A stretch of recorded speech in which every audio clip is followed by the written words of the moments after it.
శ్రీ సమ్మక్క సారలమ్మ మహాశక్తి జ్యోతిష్యాలయం, మహాశక్తి పీఠం.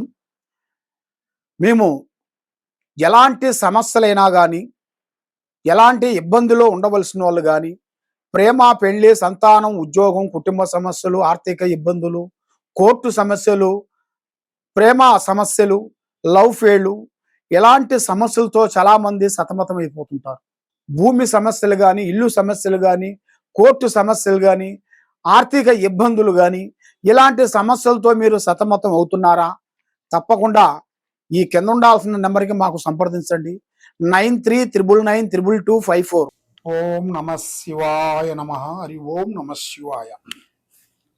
మే నెల 2026 మిథున రాశి ఫలితాలు.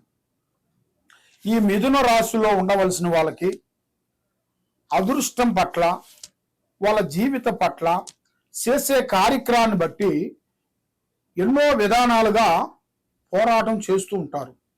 మరి వీళ్ళకి ఏ కష్టానికి, ఏ పనికి వెళ్ళినా కూడా అన్ని కష్టాలు ఎక్కువగా కనబడుతున్నాయి. ఎందువల్ల అంటే వీళ్ళు మంచి చేస్తే ఎమ్మటే మళ్ళీ చెడు అయిపోతుంటారు.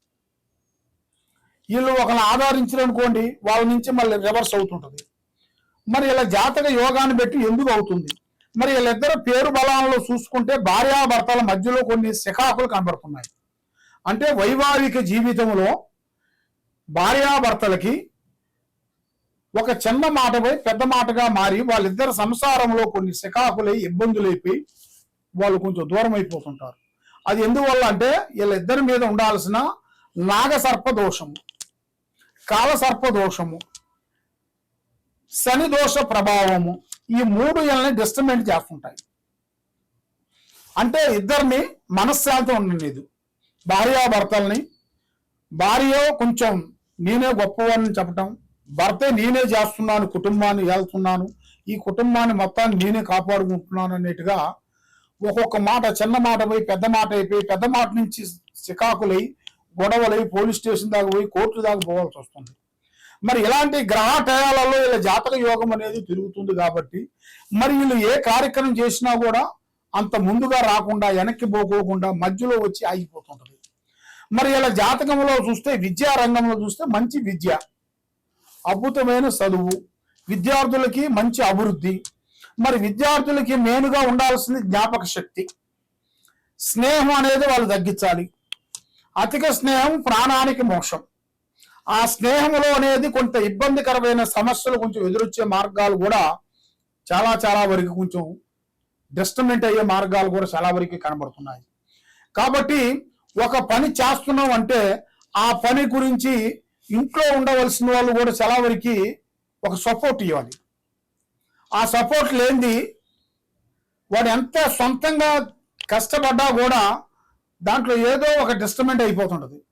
అదే ఇంట్లో ఉండవలసిన వాళ్ళు, భార్య, భర్త, పిల్లలు, కుటుంబము కలిసి, నాన్నగారు నువ్వు ఈ విధంగా చేస్తున్నావు, ఇంకొంచెం ఈ విధంగా చేయండి అనేది ఒక భరోసా ఇస్తే, ఒక ధైర్యాన్ని ఇస్తే, వాళ్ళు ఇవ్వాల్సింది ఏంటి? డబ్బు కాదు కదా, మాట.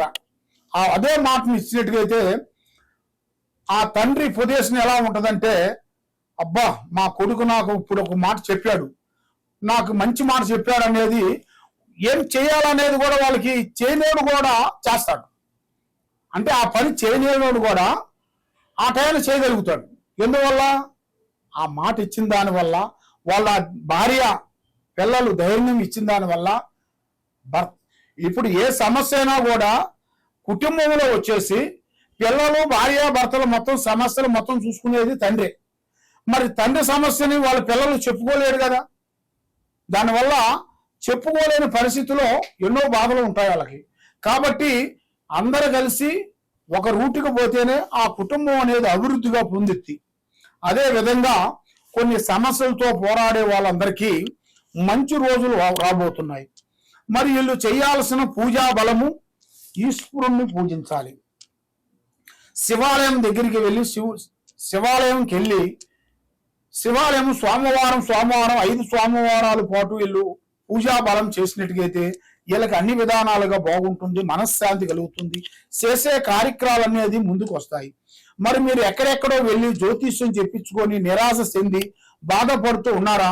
తప్పకుండా ఈ కింద ఉండాల్సిన నెంబర్కి మాకు ఒకసారి సంప్రదించినట్టుగైతే మీ ఒంట్లో ఏముంది, మీ మీద ఏముంది, ఏమేమి సమస్య ఉంది అనేది చూసి మేము చెప్పగలుగుతాం.